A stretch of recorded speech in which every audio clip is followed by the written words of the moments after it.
Hey there, you have landed on the Fire Rescue Wellness Podcast. I'm your host, AZ, and today I'm really excited to share with you episode 117 with my friend Kenny Mitchell Jr., retired fire lieutenant. Kenny and I had a booger of a time actually getting scheduled on a day that we were both available, but after like a 4 month having my people call his people and back and forth, we finally recorded. It's an outstanding episode. Hey, I want to remind you 7 Minute Science is being held on August 26th at 6 p.m. Get registered. I'll put the link in the show notes. I think that's all I have for you today. Get ready to be blown away by Kenny Mitchell. He's an amazing human doing amazing things. Have a great day. Thank you for joining me on the Fire Rescue Wellness Podcast. I'm your host, AZ. I find the research and resources and then provide the fire service with the so what, now what, to ensure the health and well-being of every member of our profession. Together, let's thrive. Okay, Kenny Mitchell, I just got done doing the bicep curl challenge, and you said you've heard of it, but not done it, right? Right. Heard of it. Okay, so listeners, it's really silly, but also it's a team building exercise. So you load up the bar and then you do a bicep curl to the song Thunderstruck by AC/DC. Every time they say thunder, you do a bicep curl. I like it. I know. Isn't that so fun? Kenny, how are you? I'm really good. I have a voice finally. You do. I guess I should probably introduce you, although we could go down rabbit holes first. But we, listeners, please meet Kenny Mitchell. We have been in negotiations to record a podcast since like March, I think, right? Wow. Yeah. Well, we accidentally scheduled on Mother's Day, and then we accidentally scheduled on Father's Day. And then Kenny was sick. Well, first I thought it was a Saturday and it wasn't, so I called you like, right. Are you ready to go? And you're like, what? I know. I was in my garage lifting and my phone rings and it's Kenny. I'm like, oh, great. This is awesome. And he's like, are we starting? And I'm like, it's tomorrow, my friend. But I wish I could have recorded that phone call. It was so good. I do too. Yeah. I hope we can recreate that magic. Also, Kenny, you look real nice and everything, but I'm actually disappointed you're not wearing your Buc-ee's shirt. I know. I should have wore that thing. Thank you for sending me that. I should have wore it. I made a miserable trip back to Illinois a few weeks ago to pick up the last of my belongings. And this is when we were in the when are we going to record the podcast phase. And I told Kenny I was driving by Buc-ee's. He said, get me a shirt. Yeah, my brother had just returned from there, and it's all he talks about. But he did say that my brother's not our first responder, but he's like, man, I got a little bit, hyper vigilant in this place. Me too. That's what my brother told me. Yes. Okay. So I actually needed gas. Let's just do the whole story. I drove a minivan to Illinois, and actually it was pretty comfortable. I'm embarrassed to say that, but the minivan needed gas. So I filled it up and then I went inside. I was going to get, I guess they have fabulous barbecue and all kinds of treats in there. So I was going to get Kenny's t-shirt and then get myself something to eat. And there were 11 billion people in there. I felt my chest started to get like a little bit tight. I was like, oh, this is not cool. So I just got the t-shirt and bounced. Yeah, my brother is not a first responder, but, he's my brother. So he hears about the stuff that we do. And he took that 22-year journey with me in the fire service. He was there in my family. And he's heard me talk about hypervigilance for several years now. And he's like, man, I think it kind of hit me being a straight up civilian. I just felt overwhelmed with all the talking, all the noise, all the people. He goes, is that what it feels like? I was like, yeah, but it's every day and it's exhausting. It's every day. It is. I was in the t-shirt section looking at also, tell me your dog's name again. Johnny Cade? Johnny Cade. Yes. I was like, I could get him a little collar. And then all of a sudden just the room started to come in on me. And I'm like, oh no, we are leaving with a t-shirt. Yeah. Oh yeah. That was not good. Kenny, I usually introduce my guests by making them introduce themselves, but I ask 3 very pointed questions. Are you ready for this? I guess. I hope. All right. No, you are. You are. This is going to be fantastic. I'm so excited about this. First of all, tell the listeners, who is Kenny Mitchell? Who is Kenny Mitchell? Wow, man, I'm a father. You know, that's to me one of the most important jobs on this earth. I'm a man that spent 22 years in the uniform in the fire service. Before that, I spent 6.5 years in corporate America. It's a whole different animal in corporate America. But now that I look back, I see some of the similarities of people who were struggling even in that setting, who weren't seeing the trauma, who weren't hearing the trauma. I'm a guy now who suffered in silence for about 7 years after a major ambush outside the yellow tape and things inside the yellow tape. And I consider myself a strong advocate pushing for the next generation of fire, EMS, emergency services, those who don't even do these jobs, just mental health in general. And sometimes you hear people say, what do you mean an advocate? Do you have a certification? You have a class? No. You're somebody who's been through something hard and you want to make it easier and better for other people, make their lives better, stronger.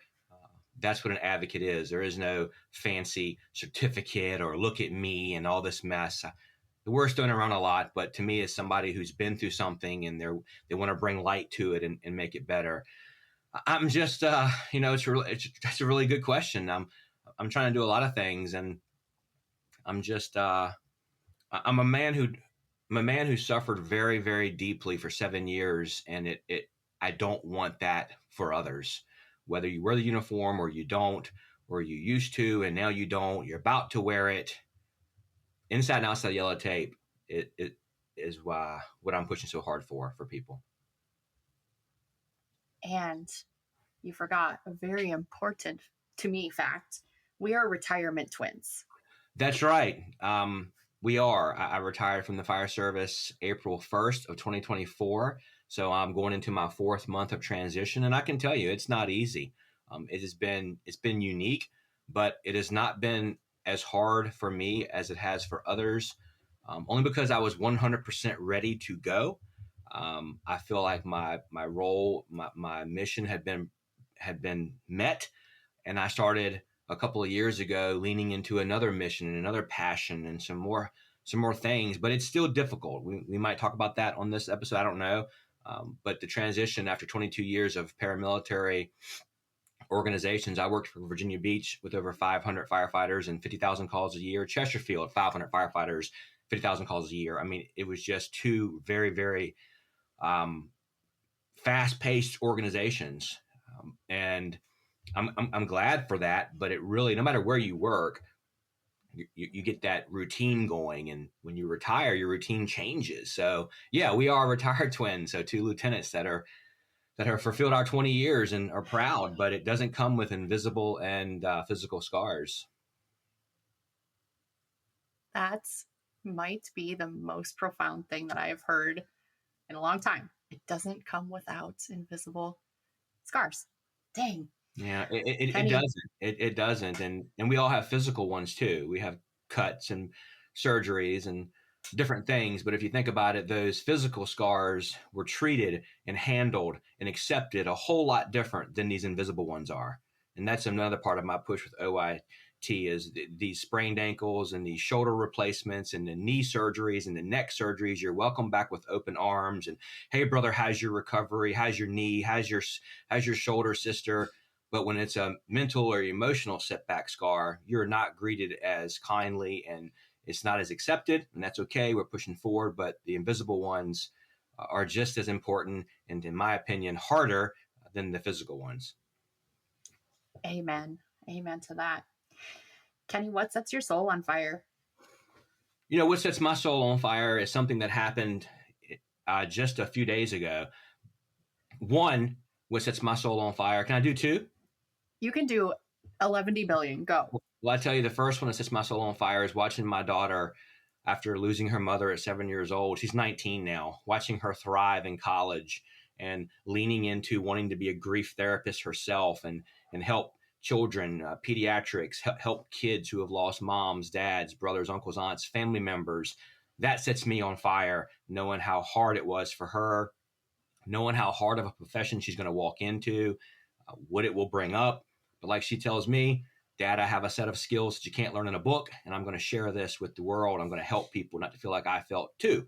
So that sets me on fire. Secondly, is what happened the other night at a baseball game. I had the pleasure of being at a Chili Peppers baseball game. Operation Yellow Tape was invited to set up a booth and to talk a little bit.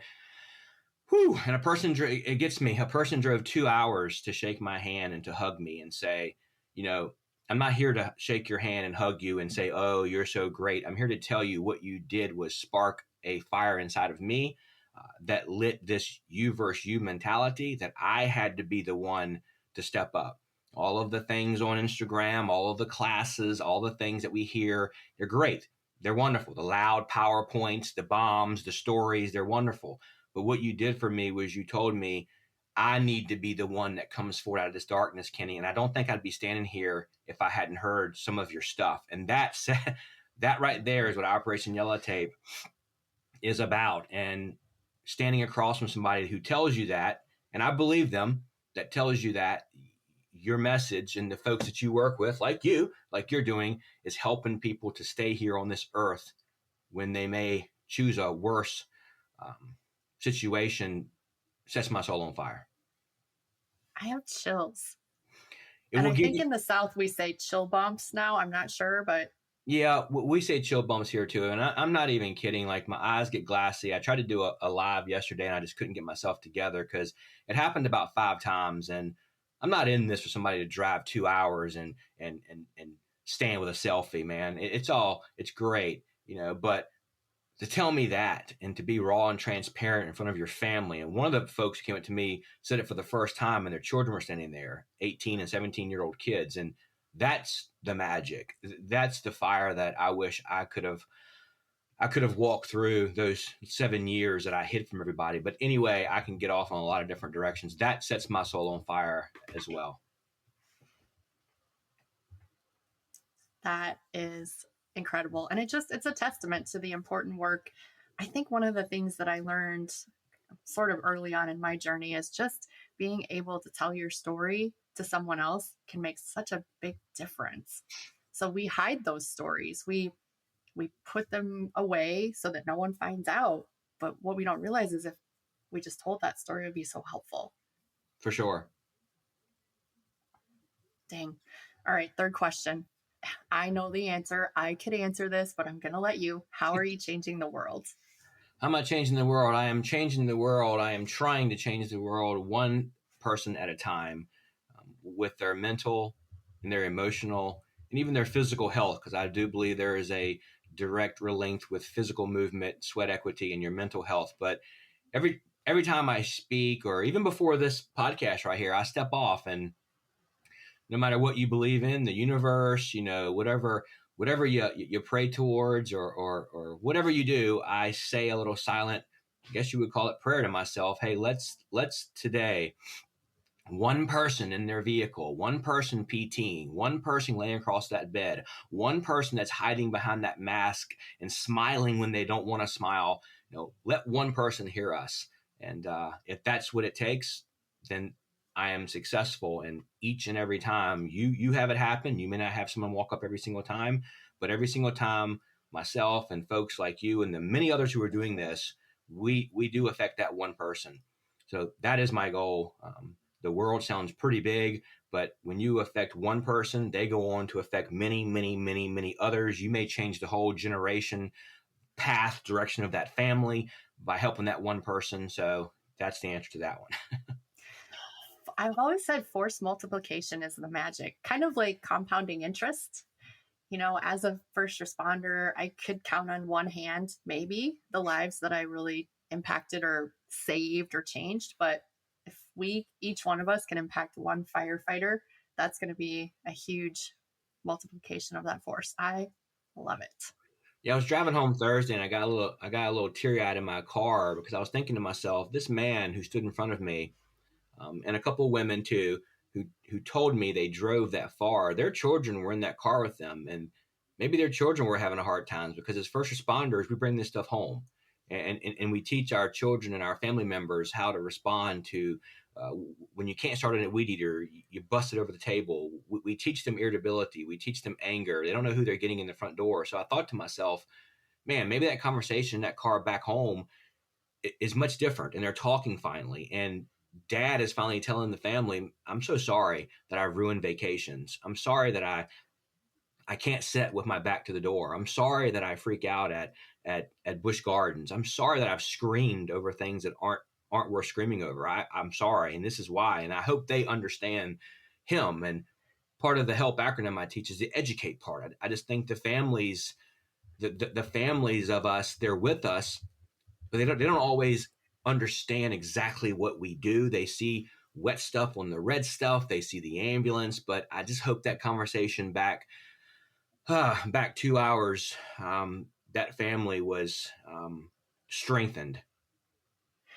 You raise an interesting point, Kenny, about breaking the weed whacker. And that was exactly where I was personally. I wasn't sad. I wasn't, I didn't have thoughts of suicidal ideations, any of that stuff. I was just so freaking angry all the time. I was at a boiling level, just about to blow the lid off all of the time. And I think that people don't realize that that's a sign and symptom. It is, and they don't, because when you think about mental health wellness, you think about a person that's sad and disshuffled and their hygiene is terrible. They don't work out. But that I was you as well. I hid behind a very, smile a lot, but I'm telling you, I had extreme bouts of irritability and of anger. I did very well, I feel, with most of the stuff, what I call, and maybe we'll get there, inside the yellow tape. It was outside with Jessica's death and Tom's death and Brad's death and this whole bunch of death outside the yellow tape, but mine showed through irritability. And really, one of the points for me was starting a weed eater in my garage, and I just jumped up and I took it like a baseball bat and I swung it all over the garage and I knocked down everything, including dartboards and snow boots and radios, and all of this stuff was going all over the place. And I was just like, oh, I'm going to start. And I was just hit, and my daughter was standing there. Oh. Yeah, that was about 2000 and probably, I don't know, 19, right before 2020, 2018-ish. She was standing right there and saw it all. Now, there wasn't very many things that she did see because I hid it very well from her because I didn't want to hurt her anymore, and she was already hurt.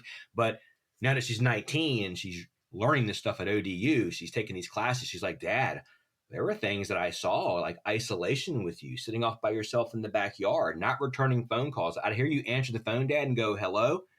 Hey, yeah, what's up, Tim? Yeah, sure, man. Well, we can meet for lunch Tuesday.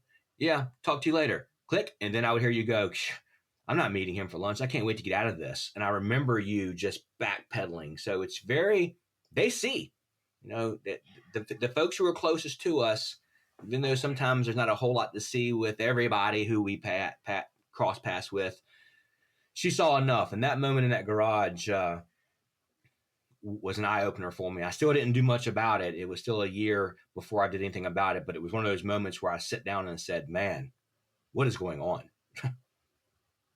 Yeah, that sounds like an eye-opening experience.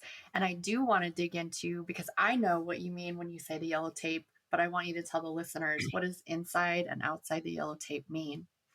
Yeah, for me, and maybe we'll go there too, but in 2020, a close friend of mine, he took his life. And that is, at one of his memorial services, I had a napkin with some tea or whatever you drank there. And people were walking around saying things that there's nobody to talk to. And I scribbled down on this piece of napkin. It's right there on that shelf. I'm pointing to it. And it says, there are too many of us. Why does nobody talk to anyone? Something along those lines.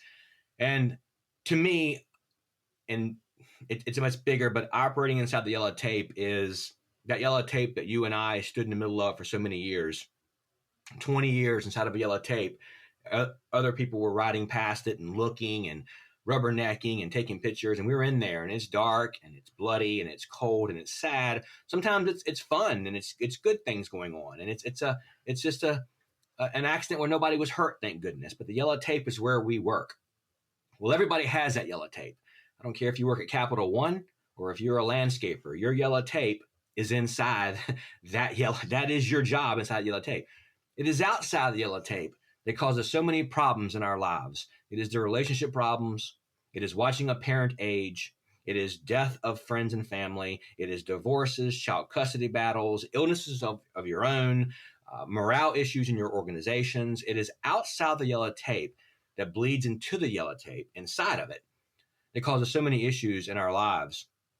And that's what Operation Yellow Tape is about. It is simply put, we operate inside yellow tape, all of us, not just first responders, no matter what your job is. And the outside that tape, if you're not tightening things up mentally, emotionally, socially, financially, spiritually, physically, whatever you want to say outside that yellow tape, it will bleed into your job and make things 10 times worse. And that's how Operation Yellow Tape was born. I kept telling people there are too many of us who work inside this yellow tape to not have anyone to talk to. So what is the problem? How do we bridge this gap? Why aren't we talking? We always say, well, if she doesn't wear the turnout gear, I can't talk to her. But yet we sit in front of each other and we still don't talk. So my goal with that was, how do we bridge it?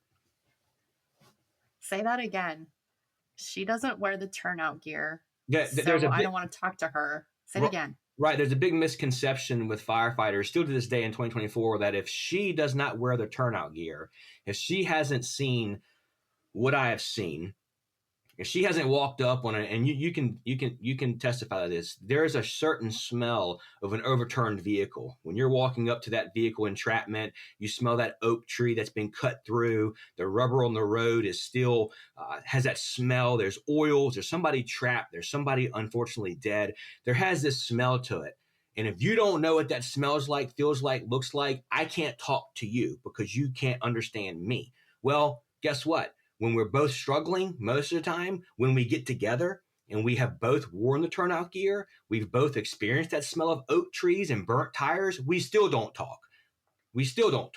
So how do we bridge that gap between ourselves, getting that out of and that's something OIT dismantled, was throwing that out of the garage. We're not worrying about who wears the gear and who doesn't, but that's what I used to believe. If you didn't wear the gear and you didn't run 50,000 calls, and you haven't seen what I've seen and smelled what I've smelled and heard what I've heard, you can never sit across from me and tell me what I'm going through. And I can never relate to you in what you do. And that was the biggest problem I ever made in my life. Kenny, you said that you were in it for about 7 years. Do you feel comfortable digging into why? Like, what was the beginning of that and the evolution of the it? Yeah, for me in 2013, and I'll briefly, hit it. I'll talk about it more in different settings, but in 2013, Carly, my daughter's mother, unexpectedly passed away. She was 34 years old. Myself and a police officer were the first ones there. I did CPR. The police officer helped me. To make a very long story short, she didn't make it. She died. 34 years old, young,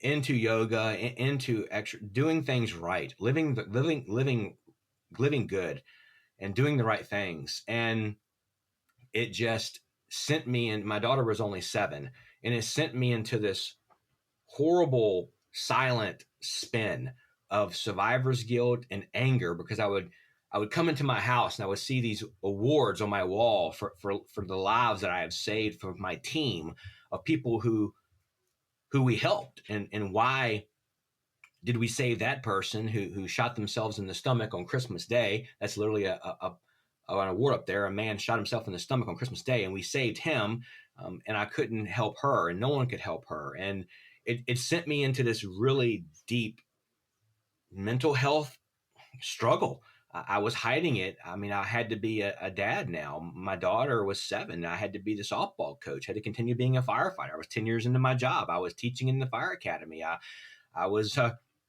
son. I had a family, parents, And then it just started to pile on. We lost Brad Clark, and we continued to run these calls, and I started to experience the things that I talk about now, the anger and the irritability and just I ended up gaining 22 pounds. I've lost it since and kept it off since 2020. It just, everything was a mess. But that was the beginning. That 2013 was the beginning.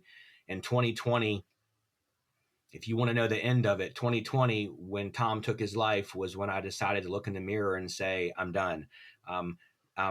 He's going to live on my wrist forever. It could probably have been an opposite wrist exchange, but I can't let this continue. Life is too short to be at war with myself mentally and emotionally. Everyone deserves better. I deserve to love myself more. I'm a good guy. I'm a good man. I can't be defined by what's happened. Good things are happening in my life, but really bad things happen to really good people, and I've got to get it through my head. And thank goodness I turned the corner with some help, getting some therapy, getting some counseling, and actually owning it and deciding that I'm going to talk about it. Yeah, I have bugles on my collar, and I'm considered a leader. It's time for leaders to start talking about some of their setbacks and some of their pain. So that's kind of where it all started for me, and it drug on from 2013 until 2020 in a slow, just a slow but hurricane-like pace that destroyed everything in its path for the most part. Everything that I wanted it to destroy, I destroyed. Kenny, do you think anyone ever considered reaching out their hand to you and saying, hey, brother, I see something going on? Or did they reach out and you said, I'm fine, I'm fine? No, I've got great friends, and there were some that did, the occasional text, are you, how's it going? But no one ever walked me off and said, hey, what's going on? Are you okay? There wasn't a whole lot I was showing, but some of the things I teach and talk about is it's really important for these supervisors and even the folks we work with. People should know that March 29th of 2013 was a hard day in a person's life. And I believe you should pull that person aside and your whole team and say, you know what? Today is a hard day for this person, for Kenny. We just don't know enough about each other, it seems like, almost. But to answer your question, no, nobody did. And I don't believe and it's nobody's fault. I wasn't a very approachable man, I can promise you. I had that stance, and that I was big. In Mayday instructor, I'm fine. I didn't have a very approachable demeanor where you're going to pull me aside and tell me, I don't think you're doing good. You seem, my job performance was fine. I'm doing great at work. I think it's a very short fuse. I just think anybody should know that when a person goes through something like that, they probably need to be instantly pushed towards therapy, pushed towards help. And it's nobody's fault. Again, it was 2013, 14, 15. We weren't talking much about it, but I do feel that sometimes I was almost creating enough chaos to where I wish somebody had pulled me aside and been like, man, why are you so irritable and such an asshole? And you're so quick to bite somebody's head off for no reason. And I was just struggling. But I was also, the flip side, I would take my shirt off for you and do anything in the world for you. It was a horrible, horrible, exhausting struggle to be so angry and to be so mad and to be so full of survivor's guilt, and then just not being able to cope with the calls that I was running anymore. I felt like I was getting upset over every single call. An 80-year-old person who's died in a nursing home, I felt my body getting drained of energy, and it's just like everything was collapsing around me. But then I would find a way to pick myself back up again, and I would continue to go forward and show up and teach Mayday and show up and teach these classes. And so I don't know, I'm kind of circling, but I believe what you asked me was, do I think it would have helped? I do think it would have helped if someone had pulled me aside and said, I don't see a whole lot of what's going on. I know you've had a lot happen in the last 7 years. You want to talk about any of it? But I'm not blaming anybody, because I do not think I was a very approachable person who seemed like they needed to be pulled aside, if that makes sense. My experience also similar. I most of my wrath got spread out, not on my coworkers, but on, say, the patients and the public. And I did have someone pulled me aside a couple times and they were like, hey, you can't treat people like that. Like, you need to do better. And I appreciate that. But also, it wasn't helpful because there was a reason I was treating people like that. And so I think what I really needed was a supervisor or someone to yank me off of the work day and say, what in the hell is going on with you? And we need to fix it. Yeah, for me, I never, and I can say this, I really can, I never treated a patient. Now, I got a little bit impatient with them here and there in my own mind, and maybe my facial expression here and there seemed different, but I treated those in my life rough. I treated those who loved me the most rough. They didn't know who they were getting in the door. I would blow up if I knew I had to get home from work and we were instantly going to Busch Gardens. In my mind, I would just get all mad. We would be driving to Busch Gardens. I'm already in a bad mood. Asking folks, hey, so when are we leaving? And we hadn't even got there yet. So I've had to since apologize to my family and to my friends. I left to many of birthdays. I left to many of pool parties. I didn't show up for many of people's very important dates because I didn't know how I was going to get. I knew that uniform, that belt buckle, those bugles kept me from knocking somebody out sometimes. I didn't know if I got on a cookout grounds, were they going to get the person that I wanted to be? Hurt people hurt people. I hate to say that, but that's how I felt in my mind. If I go to this cookout, there are certain people there I just don't like, and they haven't been very kind to me. And I don't have a belt buckle and a uniform on stopping me from, So I've had to apologize for that since. I ruined a lot of good times because we don't want to. And I remember so many days coming back from ruining an event. And I mean ruining it. I mean leaving early, not even going, not socializing, not doing cannonballs in the pool with the other dads, not having fun by the grill. And I would just get back home because I was so ready to get back home because I had stuff to do. But then I find myself sitting in a chair in the garage doing nothing. In my mind, I would tell myself, Kenny, you wanted to leave so bad.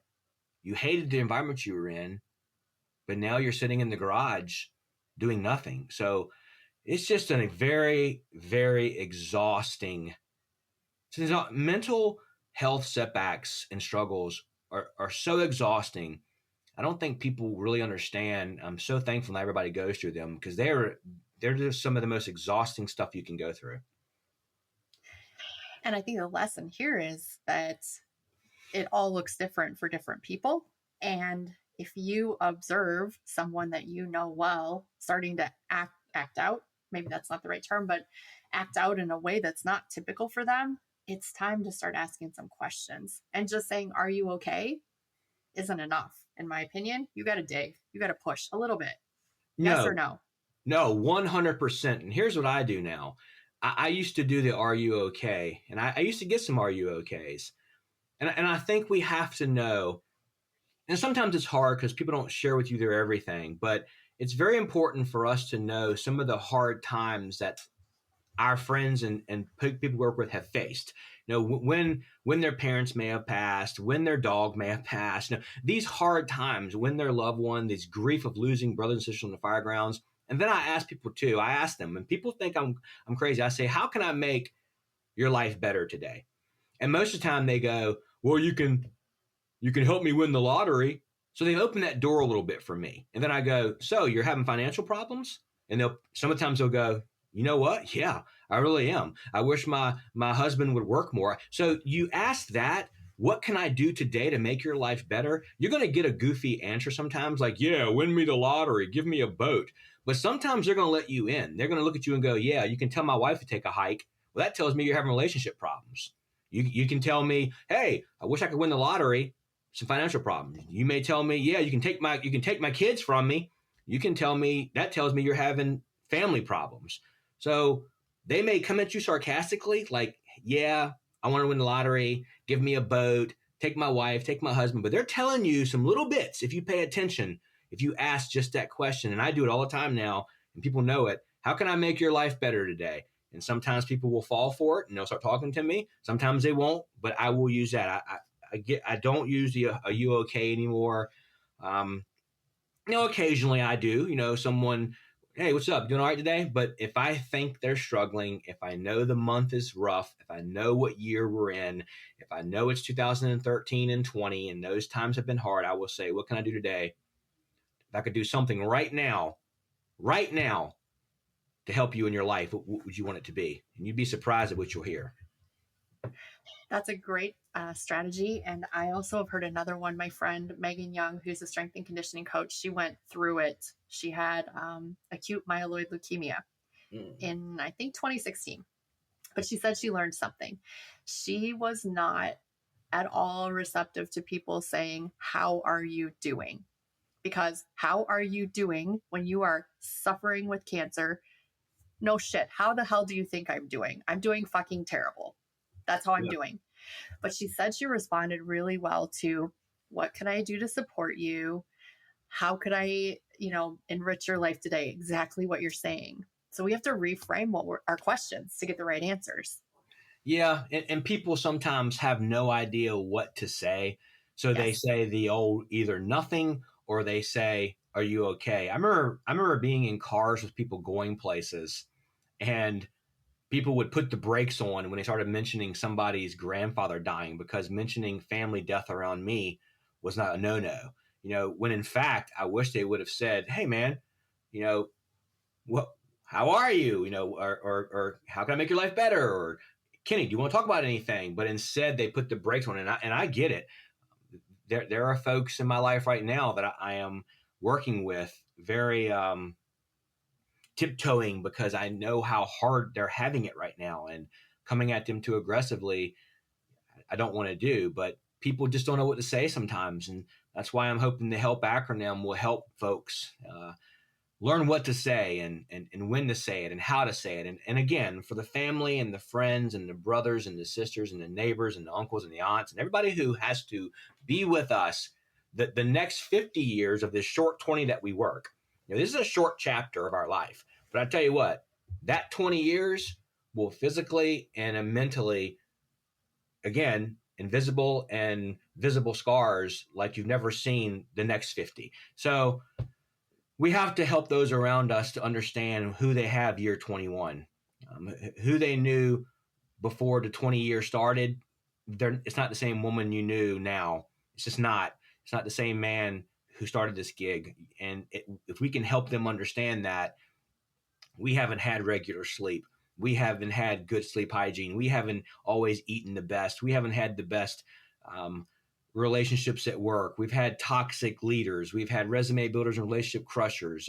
These chiefs that care about one thing and one thing only, and that's them. We've had these jobs of these alpha female and males where competition is just, it's wonderful because we have to be good. This job is not for everybody. We've got to be good and quick and on point. But what it does sometimes is this constant competitive mindset is it breeds so much competitiveness that people ruin relationships, and they spread rumor, and they start mess to get ahead. And it's in everything. I've been spending some time around some of the military lately and other branches of what we do. And this competitiveness is great. And it has to be that way. It can't be, "Who's the slowest engine company?" It's us. Yay, it's us. Yay, it's us. We're the worst on scene. I'm not, but we can't let that competitiveness where who's the fastest, who's the quickest, who backs up the best, who made a mistake on tack 3, who can't back the engine up, what shift left an apple in the fucking sink. All this stuff we attack each other over, but we don't know a damn thing about their life outside the yellow tape. We don't know their child, one of their children died at 6 months old. We don't know they had a divorce. We don't know they had a car wreck, a flat tire. But we know damn well they left an apple on this floor. And we've got to do better, man. We are sometimes, as first responders, I get a lot of hate for saying this because everybody thinks I should be in the instructor part of trying to talk on Instagram because I was a huge instructor. I should do more firefighting tactics. Well, it wasn't the tactics that messed me up, man. It wasn't the tactics and the strategies that hurt my life and blew my family up. It was my mental wellness. So that's what I'm going to talk about. We just got to do better with each other. I just got finished speaking at the VFOA, and my main ending was, you ladies and gentlemen in this class are brand new leaders. You got to do better. When you hear these rumors at the freaking kitchen table, she's here because she's a female. He's only here because his dad's a chief. And if you don't know the facts, shut up and continue eating your breakfast and laying around, because we've got to do better than that. And as a leader, you got to have the strength to look them in the eye and say, you have no idea what you're talking about. You have no idea who she is, who he is, what they did. You don't know what happened 7 shifts ago.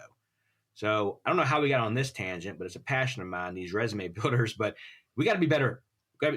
We have to be better to each other. It destroys mental health as well. Well, I would say preach it louder. Absolutely. And you keep mentioning the HELP acronym. And can you share with us what that is to help us? I will. I'll briefly hit it because I don't want to take too long. But everyone kept asking me after 2020, when the vision of Operation Elevate came on board, they kept asking me, Kenny, we hear the story. We hear you've made you've turned your life around, but you still, I mean, don't get me wrong. I wake up every day fighting mad sometimes. This is ongoing. I'm never going to be 100% like I was before October 2002 when I started this job. But they kept asking me, what did you do? So I sat down and I started writing, what did I do? What steps did I take to get myself on a better path? And like everybody else, the fire service needs more acronyms. So I decided to add to it the HELP acronym, HELP. And what it stands for is health, educate, launch, and people. And in my mind, and when I teach that and I present that, I take them through this journey, starting with H being the health. Now, everyone think that means sticking an apple in your mouth at all times of the day, but it does.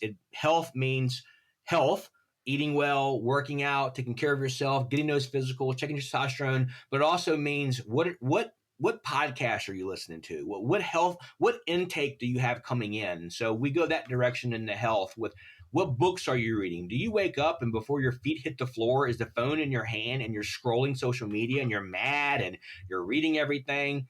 So you have to make health a top tier priority in your life.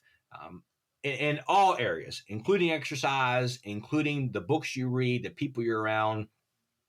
And then I dig into educate. It's very, very, very, very important for folks interested in becoming first responders to educate themselves on what this job can do. What this job is going to be. What is sleep hygiene? What are some of the problems you may see on this job? But most importantly, it's very important for you to educate your new husband. If you're a firefighter married, it's very important to educate him or her. What are they getting into? You're going to miss holidays. You're going to miss Christmases. You're going to see things and do things and hear things that are unspeakable, and it's going to hurt. And you've got to have them there to understand. You're not going to be able to come in the door from a 48-hour shift and instantly go straight out the door again. You need some time. So I work very hard on educating, when I speak to families, educating them on what we do. People think we just go to the station, put the feet up, and wait for a call. Man, there are in-services. It's CPR this, in-service. It's continuing education. The chief knocks on the door. He wants to do something. Kids come by, want to see the station. We got a community program. We got county physicals. It just does not stop in the fire service. You cannot run one call and go home exhausted. Every single call takes paperwork, fire report and EMS report. Then you have a log book. You have a rookie that has a 55-inch book that needs to work through. It's exhausting to do these jobs. I love it, but it has become absolutely exhausting in your day. You can run no call and work with 6 people, and you guys and gals be as tired and as busy as you want to be. So educating folks on what this job is and how they can help work with us better. Launch is simple. The second, you will be the first person to recognize signs in yourself. You will be the first to recognize hypervigilance, depression, anger, irritability, sadness, joy. You will be the doctor that first feels it. So when you do, you don't sit back on it like me. You don't sit back on it and break the weed eater. You instantly look for help. Is it a personal trainer? Is it a counselor? Is it a therapist? Is it a coach? Is it a mentor? Is it a change of scenery? Is it dropping that toxic relationship? Is it changing jobs? You have to immediately launch yourself and take action. If you think it's going to get better, it's not, because you're going to see more, do more, hear more, and experience more. So again, the launch, you have got to launch yourself, and it's not easy. You've got to take small steps. It won't happen overnight. But if you start experiencing these things, you know what they are. We're going to list them all again. If you start experiencing them again in your personal life outside the yellow tape, in your professional life inside start to deteriorate, you have got to launch yourself to getting help, because you can stop yourself from going on a terrible path. And then the P is for people. I really believe the people we keep around us are very, very important. There are some people you can't help to keep around you because they're part of your chain of command. You may or may not like them. They're in your family. You may or may not like them, but you can develop distance, and you can develop barriers and balance. But the people you keep around you are so very important. On, are they motivated? Do they believe in you? Do they love you? Are they loyal? Are they honest? Do they have your back? Could you call them and them come help you move? If your arm is in a sling because you had shoulder surgery, are they there to cut your grass? If they know someone's sick in your family, are they call? You know who they are. Babe Ruth said this before. Babe Ruth said that the loudest boos come from the cheapest seats, from those sitting way up there who have the least investment in your life. Now, think about that. Who has the loudest bark but has the least investment in your life? They invest nothing in your professional, personal, and physical life, but they have a lot to say about it. So the people you keep around you are so, so, so important. I had good people around me during my struggle at all times, but I also had people around me who liked to be victims, who were victim mindset types. And like it or not, they kind of like to see me in a spiral. They like to see me get worked up. They like that. So it's very important that we keep people around us the best we can who are strong, supportive, loyal, honest, dedicated. They want to work out. They want to eat better. They want to help you with all those health things. It's so important. And that's kind of a brief overview of what the HELP acronym is. So in summary, health, educate, launch, and people. Help. I love it.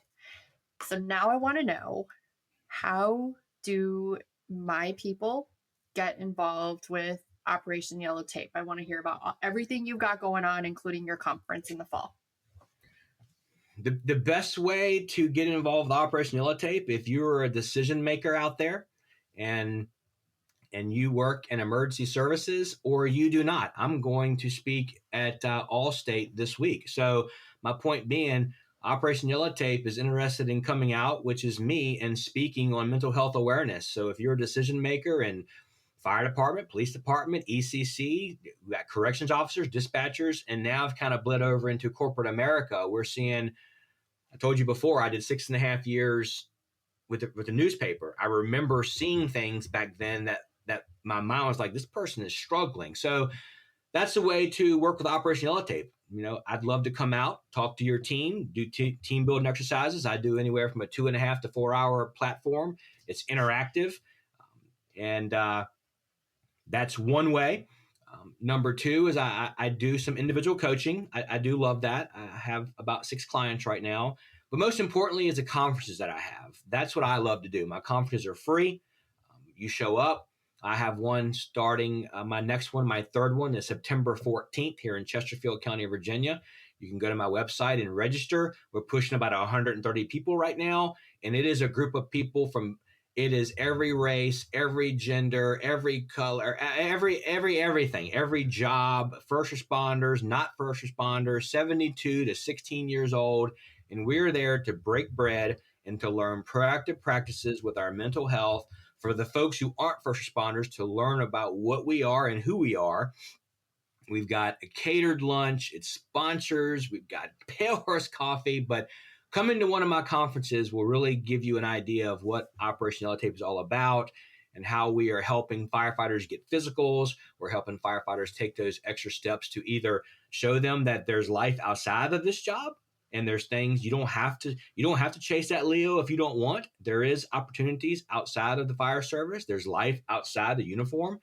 There's people who love us and support us outside the uniform. That's another big one of mine. Yes, brothers and sisters love us, but there's also people who don't wear this uniform that support us. So yeah, having me out to present and to help your team build that mental fitness, coaching, and then my conferences. That's simple. I have swag that's for sale, representing the "There are too many of us ever feel alone" motto on the back. So that's OYT. If you get the swag, you got to send Kenny a picture, because then he puts spotted in the wild, right? Yeah, you have one spotted in the wild. You have one on the way, by the way.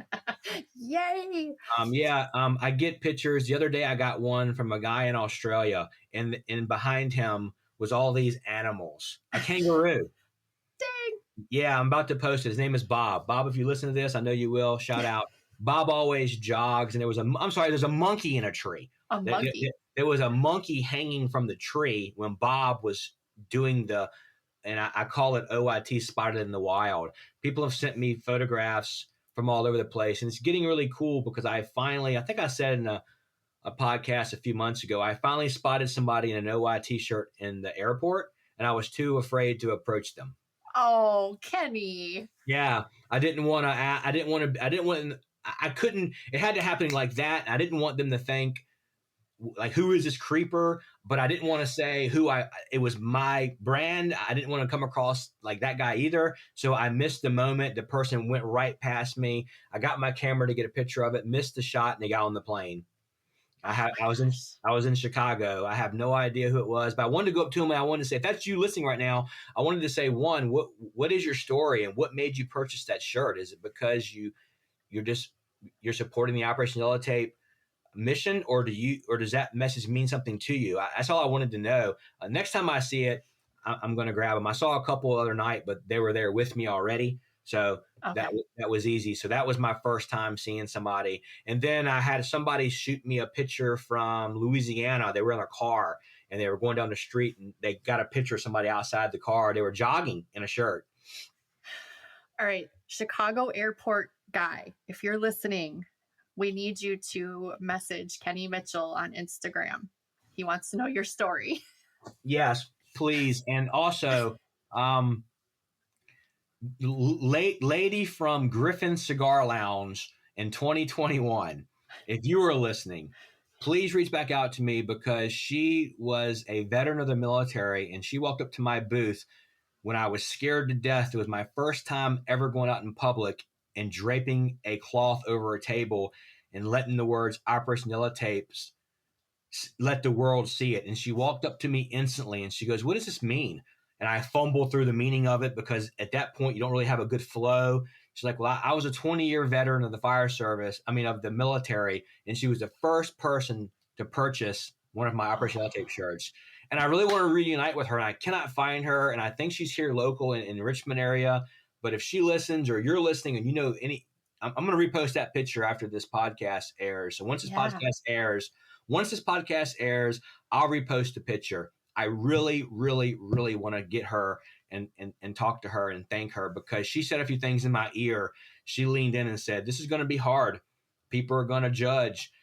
People aren't going to believe you. They're going to tell you at first, no one's going to listen." And buddy, was she right. I went from speaking to 4 people in a hot garage to over 1,000 in Wisconsin. So everything she told me, she said, just dig in, dig deep, and know why you're doing this, because I wish I had this 20 years ago when I was in the military. So Kenny, keep doing what you're doing. She threw the shirt on and she walked off with her son. I know. It gives me amazing.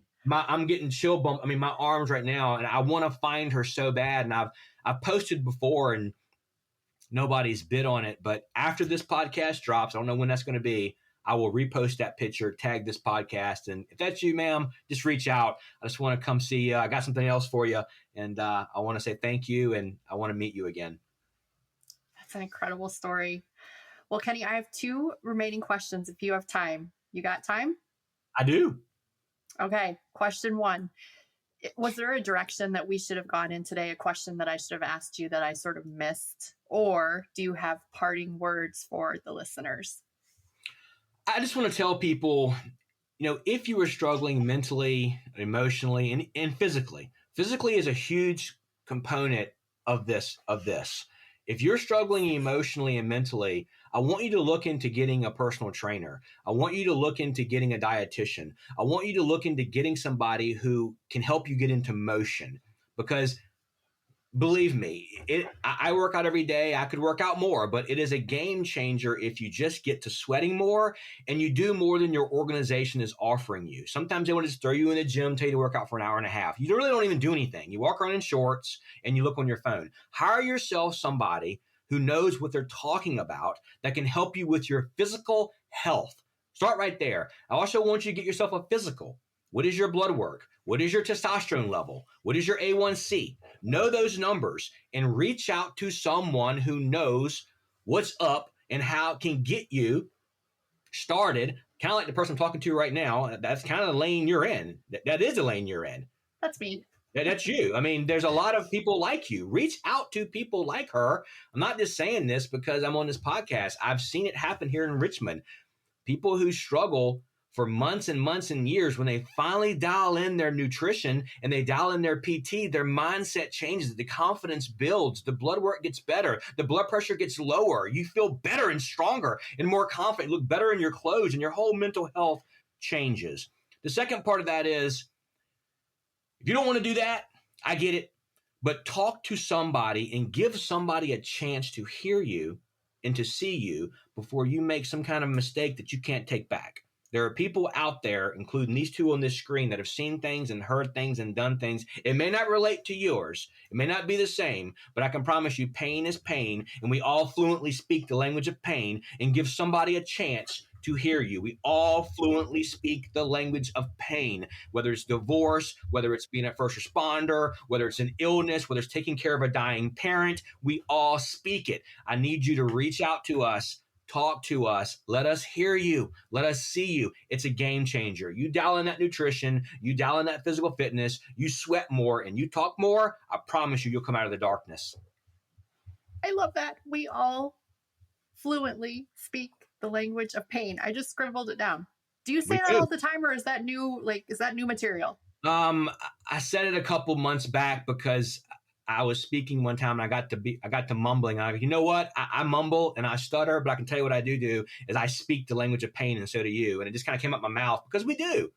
It's something that I've said for a couple months, but we fluently speak it. There is no language class, man. There is no class to learn that. It's hard knocks. It's the world. It's life. It's outside and inside the yellow tape that teaches you that language. And whether you're inside the yellow tape or outside, you speak it. It doesn't matter. Do not get caught up that trauma, comparison, obsessive comparison disorder. Doesn't matter if it's a divorce, if it's a parent who's passed, if it's your dog that you've lost, if it's job problems, if pain is pain, and give somebody a chance to talk to you and to hear you, and give them a couple chances. Go get coffee with them, sit down with them, reach out to me. One of Operation Yellow Tape's missions is to provide quality resources. And I promise you, I have quality resources when it comes to fitness, when it comes to therapy, when it comes to counseling. It's not me. I'm just going to get you in direction. I'm going to get you in direction in the hands of people who can help you. I can promise you. Yeah, I know what. Yeah. I know what my Instagram post is going to be as soon as I get done with this recording. I am quoting Kenny Mitchell. That is pure fire. Well, I appreciate it because it's one of the truest things that we can if we think that way. We all speak the language of pain fluently. We have no problem speaking it. It's just yeah. And I want to tag on to what you said about physicals, because I do think that there are those of us out inside the yellow tape that truly feel like the department owes us a physical, and if they don't give us one, F the department, we're not going to get one. I do believe that departments should provide that service. I do. But if they're not providing it, please do not cut off your nose despite your face. Yes. Physical. And if your department does not give you physicals, reach out to me. That is one of the main things that I take pride in doing, is getting people in gyms. I help get them physicals. It is very, very important for you to know your blood pressure, your A1C, your testosterone. I've already said those numbers. It is so important that you get a physical if you do this job. And even if you do not, you got to get a physical every year. A lot of people, here we go. I have a minute. You've got 20 billion minutes. A lot of people come to me and they tell me, they say, Kenny, I want to talk about my depression. I'm like, okay, what are some of your signs? I'm not a doctor. I'm not a therapist. I'm not a counselor. I just know those folks. I'll get them to you. What's going on? Well, I'm depressed. I have belly gain. I can't lose belly fat. I'm unmotivated. My sex drive is zero. I'm pissed off constantly. I have foggy thoughts. And when I went to the doctor, they gave me Klonopin. I said, what's your testosterone level? And how much PT do you do? They say, well, I don't do any PT, and I have no idea my testosterone. How old are you? I'm this age. Okay, well, your testosterone should be between 264 and 1,000. Go get it tested. Call me back. They call me back. My God, man, my T is 105. So low testosterone and having no physical movement in your life, the signs and symptoms mimic depression. And most of the times, these primary cares and big pharma does not care, and they're going to go right to Klonopin, right to Xanax, right, because you have wrote it out. You have told them, I am depressed, I have weight gain, I am unmotivated, I'm not having any sexual appetite, I am this, I am that. So they want to, okay, here we go, here, take 2 of these in the morning, and you'll be fine. Go check your testosterone levels. You'll be shocked. I tell you, I'm transparent. Mine was 109. Ouch. Mine was 109, and for my age, it should have been between 264 and 1,000. Right now, I get an injection every 2 weeks. I'm teetering between 775 and 800, and it is optimal for me. It instantly cleared some of the fogginess. If you're out there and someone gives you multiple tasks and you get aggravated and irritated, you can't juggle multiple tasks, checking your testosterone. Ladies too. Ladies and gentlemen, yes, it is so, so important. I can't tell you how many people who I think are on medications they don't need to be on, because one, they just move a little bit more, hire somebody who knows what's up and how can get them moving and sweating, and check your T.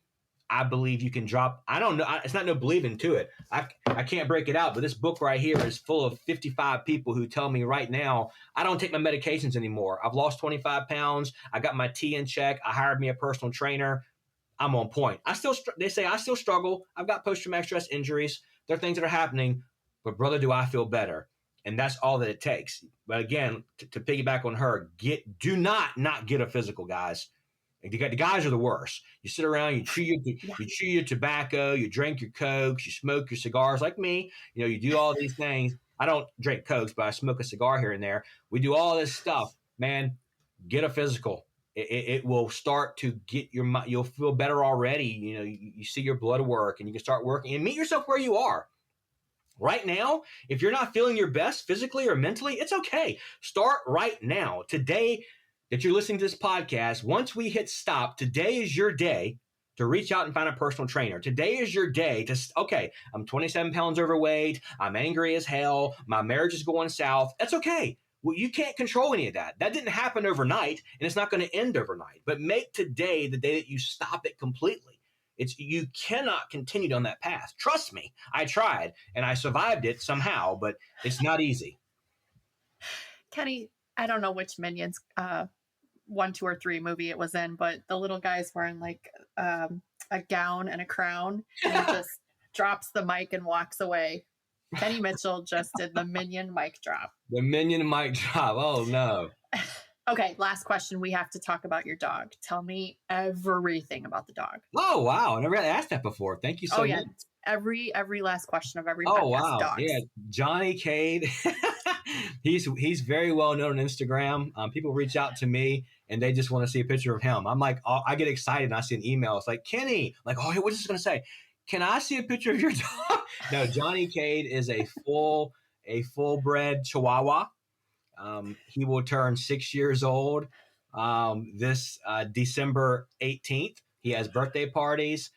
He is a bigger Chihuahua, so you may see him jogging with me and walking with me. He's a little bit bigger, so everybody's always like, hey, what breed of dog is that? He's paper. He was expensive as hell, so we drove 6 hours to get him. But no, he's a Chihuahua. He loves to walk. He has this little thing he burglars with.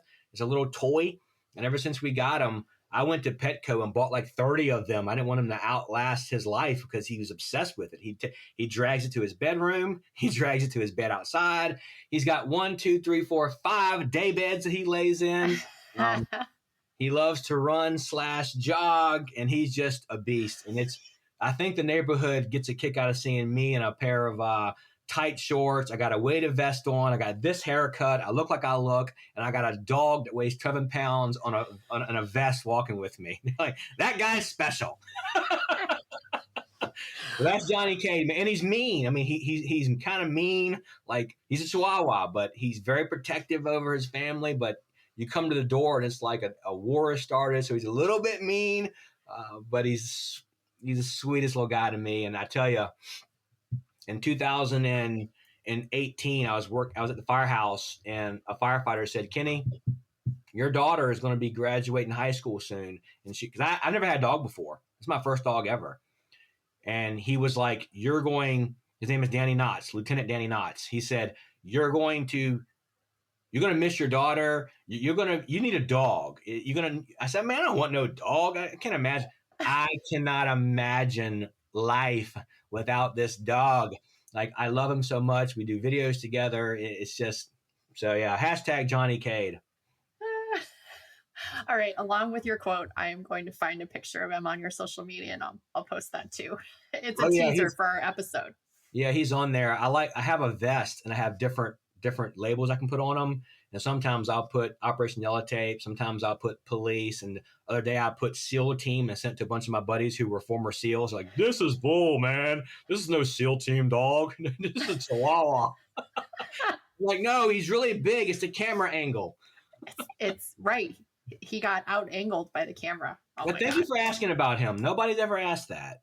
Oh, my gosh. That's basically, I would like to lead with that question on every podcast, but it seems inappropriate. So Nice. I'm all about the dogs. Me too now. Well, Kenny, this has been a long time in the making. I am so grateful for your friendship and for your time today. And I think, should we do the minion mic drop? I think that's what we should do. Yes. Just put on our gowns and our crowns and drop the mic. All right. Hey, I appreciate you having me so much. You're doing amazing work. I don't think folks always hear the impact they're making. I hear about you from people who don't know I know you. So just know you're making an impact. You're doing strong work. You need to shout yourself out a little more than you do. People are listening, and you're doing amazing work as well. And I just feel honored that you had me on here to talk a little bit. So thank you very much. I honestly appreciate it. You are so kind. And I, same exact words back at you. All right. This has been AZ and Kenny Mitchell, and we are officially dropping the mic, and we are out.